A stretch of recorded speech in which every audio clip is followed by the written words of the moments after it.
চলচ্চিত্র একজন খ্যাতিমান পরিচালক জনাব মুস্তাফিজুর রহমান বাবু আজ উনি ওনার নতুন একটা প্রজেক্ট, নতুন একটা সিনেমা নিয়ে কথা বলবেন। আমরা তার সাথে কথা বলছি। দর্শক আপনারা দেখতে থাকুন। আসার সফলতা গল্পটা একটু শুনছি। আমার প্রথম ছবি চিরঋণী, এটা রাজ চলচ্চিত্রের ছবি, রাজ প্রোডাকশন। এটার প্রডিউসার ছিল মোহাম্মদ হায়দার, উনি মারা গিয়েছেন। এখন বাক্কার ভাই, উনি রাজ সিনেমা হলের মালিক, ওই কুলিয়ার চর, উনি আছেন জীবিত। যাই হোক, ওনাদের দুজনেরই প্রযোজনায় প্রতিষ্ঠিত প্রযোজনায় এই ছবিটি নির্মাণ হয়েছিল চিরঋণী। তো চিরঋণী ছবিটা আমি যখন করি, মান্না শাবনূর জুটির প্রথম ছবি, মান্না শাবনূর অমিত হাসান, ট্রাঙ্গেল লাল। তো মান্না লাস্টে মারা যায়, শাবনূরের সঙ্গে অমিত হাসানের মিল হয়। এটার মধ্যে নাসিমা খান, প্রবীর মিত্র, আহমেদ শরীফ, অনেক বড় বড় তারকা শিল্পী ছিল। তো ছবিটা সুপারহিট হওয়াতেই আমার আর পিছনে ফিরে তাকাতে হয়নি, একের পর এক আমি জীবন মানে যুদ্ধ, ফারুক ববিতা, রুবেল পপি, তারপর এই মন তোমাকে দিলাম, শাকিল খান, পপি ববিতা, এটা আমার ঈদের 8টা ছবি মুক্তি পেয়েছে, তার মধ্যে 1 নম্বর ব্যবসা সফল ছবি। তো এই ছবিটি তখন আমার সিরাজগঞ্জ মমতা সিনেমা হলে চলে। তখন মমতা সিনেমা হলের 4 দিন যখন 206 সিট মানে বেশি দেওয়ার পরেও ঘুরে যায়, তখন ওই সিনেমা হলের মালিক শুভ ইন্টারন্যাশনালের কর্ণধার শেরতাজ আলী ডাবলু, উনি ছবি দেখার পরে ঢাকায় এসে আমাকে খুঁজে বের করলো তার বুকিং এজেন্ট দিয়ে, যে বাবু কোথায় আছে, বাবুকে ধরে নিয়ে আসো। এরপরে আমাকে এফডিসি থেকে, আমি ডাবিং করছিলাম, তখন আমাকে নিয়ে গেল অফিসে। যাওয়ার পর আমি ওনাদের ছবি করলাম স্পর্ধা। এই প্রথম ছবি আমি শুভ ইন্টারন্যাশনালের স্পর্ধা ছবি করি। মালিক আফসারির মতো একজন বড় ডিরেক্টর, যে দুর্জয়, মৃত্যুর মুখে মতো সুপারহিট ছবি দিয়েছে, তাকে বাদ দিয়ে আমাকে নিয়েছে। অতএব আমার এই মন তোমাকে দিলাম ছবিটা তার অনেক ভালো লেগেছে এবং দর্শক নন্দিত হয়েছে। ঈদের 8টা ছবি মুক্তি পেয়েছিল ওই ঈদে, তার মধ্যে আমার ছবিটা ছিল 1 নম্বর ব্যবসা সফল ছবি। যাই হোক, এরপরে আমি স্পর্ধা ছবি করলাম, পরে এই প্রোডাকশনে জানের জান ছবি করলাম, তারপরে এই প্রোডাকশনে জাত শত্রু ছবি করলাম। আমার একটা ছবিতে ইলিয়াস কাঞ্চন মুনমুন, আর 2টা ছবির মধ্যে শাকিব খান ছিল, জানের জান এবং জাত শত্রু।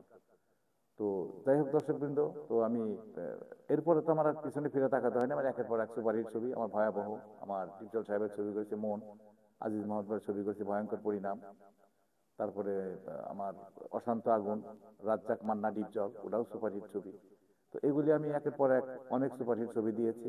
আপনারা আমার নির্মিত অনেক ছবি দেখেছেন, আপনাদের ভালো লেগেছে, দর্শক নন্দিত হয়েছে, অনেক পেপার পত্রিকায় মন্তব্য আসছে যে মোস্তাফিজুর বাবু ভালো ছবি নির্মাতা হিসেবে নির্মাণ করে আসছে।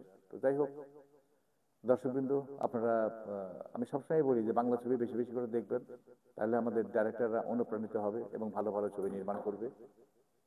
তো আমার এই ছবিটা দেখবেন আপনারা, এই ময়নার চর, এই ছবিটা ভালো। আর আমার 2টা ছবি খুব তাড়াতাড়ি শুরু হবে, একটা হলো ভালোবাসায় জীবন, আর একটা ছবি অফুরন্ত ভালোবাসা। এই 2টা ছবি আমার খুব তাড়াতাড়ি বোধহয় এই মাসের শেষের দিকে আর সামনের মাসে শুরু হবে। তো যাই হোক, ওগুলির কাস্টিং সম্পর্কে, কারা কারা অভিনয় করবে, কারা কারা শিল্পী থাকবে, এগুলি আমি আপনাদের পরবর্তী ইন্টারভিউতে বলে দেব। তো আমার জন্য দোয়া করবেন, আপনারা ভালো থাকবেন। দর্শক আসসালামু আলাইকুম, শুভেচ্ছা, ভালোবাসা। আজকে আমার এডিটিং চলছে, এই ছবির নাম ময়নার চর, সরকারি অনুদানে নির্মিত হচ্ছে এই ছবিটি। ছবিটির প্রযোজক সুমন পারভেজ। এই ছবিতে অভিনয় করেছে ইমন, সুস্মি রহমান, শানুশিবা, ড্যানিরাজ, আরো অন্যান্য শিল্পী। ছবিটার এডিটিং চলছে, ছবি শুটিং শেষ। আমি নোয়াখালীর লক্ষ্মীপুর চর আবদুল্লাহ, ওইখানে চর এলাকায়, চর অঞ্চলের সে প্রত্যন্ত অঞ্চল, অনেক সুন্দর লোকেশন, ওই লোকেশনে এই ছবিটির চিত্র ধারণ করেছি, ছবিটি নির্মাণ করেছি। দর্শকবৃন্দ, আপনারা এই ছবিটি দেখবেন, এটা আমার আশা। এটা সুন্দর ছবি আপনারা উপহার পাবেন, একদম গ্রামের নদী ভাঙা মানুষের জীবন, জেলে সম্প্রদায় তাদের যে মাছ ধরে, তাদের যে সুখ দুঃখ, এইটির উপরই গল্পটা নির্মিত হচ্ছে। তো অনেক ভালো গল্প। গল্পটি লিখেছে ছোটকু আহমেদ, ক্যামেরায় আছে SM আজাহার, তারপরে সঙ্গীত পরিচালক শাহাবুদ্দিন মজুমদার, ডান্স ডাইরেক্টর সাইফ খান কালু, আর আমি তো চলচ্চিত্র পরিচালক মোস্তাফিজুর রহমান বাবু। আমার নির্দেশনা ছবিটি নির্মাণ হচ্ছে। ইতিপূর্বে আমার 25টা ছবি মুক্তি পেয়েছে। সব ছবি, বেশিরভাগ ছবি সুপার ডুপার হিট, 2-3টা ছবি একটু বিজনেস কম আছে। যাই হোক, আবার একটা ছবি কমপ্লিট হয়ে অফিসে আছে, আর এই ছবিটা নির্মাণ হচ্ছে সুমন চলচ্চিত্রের ব্যানার থেকে। তো আপনাদের কাছে আমার একটাই কথা যে আপনারা বাংলা ছবি বেশি বেশি দেখবেন, তার সাথে আমার এই ময়নার চর ছবিটিও দেখবেন। একটা সুন্দর লোকেশন, আপনাদের ছবিটার গল্প এবং মেকিং সব মিলে ভালো লাগবে। গানগুলি ভালো, গানগুলি আপনাদের মানে খুব রোমাঞ্চিত করবে, খুব ভালো লাগবে। তো দর্শকবৃন্দ ভালো থাকবেন, আমাদের জন্য দোয়া করবেন। আপনাদের সুস্বাস্থ্য দীর্ঘায়ু কামনা করি। ধন্যবাদ।